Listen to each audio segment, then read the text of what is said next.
ಶಿಕ್ಷಕರ ನೇಮಕಾತಿ I think 12ನೇ ತಾರೀಕು 13ನೇ ತಾರೀಕು ಒಂದು ಜಡ್ಜ್ಮೆಂಟ್ ಒಂದು ಕೋರ್ಟಲ್ಲಿ ಬರಬೇಕು.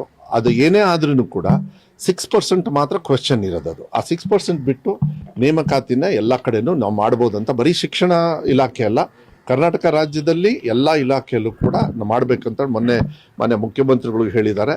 ಆ 6%. ಬಟ್ ನಮಗೆ ವಿಶ್ವಾಸ ಇದೆ ಕೋರ್ಟ್ ಡೈರೆಕ್ಷನ್ಸು ಕೂಡ ಅದಕ್ಕೆ ಬರುತ್ತೆ ಅಂಥೇಳಿ. ನಾವು ಪ್ರಿಪ್ರೇಷನ್ ಏನು ಮಾಡಬೇಕು, 10,500 ಟೀಚರ್ಸ್ನ ರಿಕ್ರೂಟ್ಮೆಂಟ್ ಮಾಡೋದು.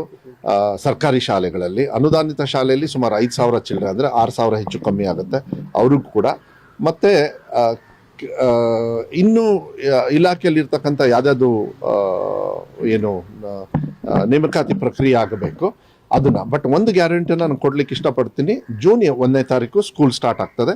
ಅಷ್ಟರೊಳಗೆ ಎಲ್ಲ ಶಿಕ್ಷಕರ ನೇಮಕಾತಿಯನ್ನು ಪ್ರೋಸೆಸ್ನ ನಾವು ಮುಗಿಸ್ಬೇಕು ಅಂತೇಳಿ ನಾನು ನಮ್ಮ ಇಲಾಖೆಗೆ ಟಾರ್ಗೆಟ್ ಕೊಟ್ಟಿದ್ದೀನಿ. ಅದು ಮೋಸ್ಟ್ಲಿ ಈಗ ಫೆಬ್ರವರಿ 12-13ನೇ ತಾರೀಕು ಮೇಲೆ ಆ ಪ್ರೋಸೆಸ್ ಸ್ಟಾರ್ಟ್ ಆದರೆ ಒಂದು 3-4 ಮಂತ್ಸಿಗೆ ಕಂಪ್ಲೀಟ್ಲಿ ಮುಗಿಯುತ್ತೆ ಅಂತಕ್ಕಂಥದ್ದು ವಿಶ್ವಾಸ 100% ಇರ್ತದೆ.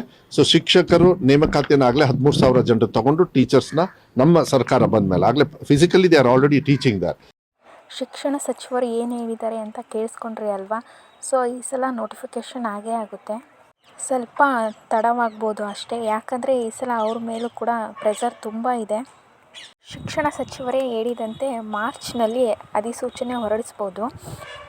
ಜೂನ್ ಅಷ್ಟರಲ್ಲಿ ನೇಮಕಾತಿ ಪ್ರಕ್ರಿಯೆ ಸಂಪೂರ್ಣವಾಗಿ ಮುಕ್ತಾಯಗೊಂಡು ಶಿಕ್ಷಕರು ಸ್ಕೂಲ್ನಲ್ಲಿ ವರ್ಕ್ ಮಾಡ್ತಿರ್ತಾರೆ ಅಂತ ಹೇಳಿದ್ದಾರೆ. ಸೊ ಕಾದ್ಬಿಟ್ಟು ನೋಡೋಣ ಏನಾಗುತ್ತೆ ಅಂತ. ಈ ಸಲ ಶಿಕ್ಷಣ ಸಚಿವರ ಮೇಲೆ ಪ್ರೆಷರ್ ಇರೋದ್ರಿಂದ ಯಾವಾಗ ಬೇಕಾದರೂ ಅಧಿಸೂಚನೆ ಹೊರಡಿಸ್ಬೋದು. ಸೊ ಎಲ್ಲರೂ ಓದೋಕ್ಕೆ ಸ್ಟಾರ್ಟ್ ಮಾಡಿ, ಟೈಮ್ ವೇಸ್ಟ್ ಮಾಡಬೇಡಿ. ಚಾನೆಲ್ನ ಸಬ್ಸ್ಕ್ರೈಬ್ ಮಾಡಿ. Thank you for watching.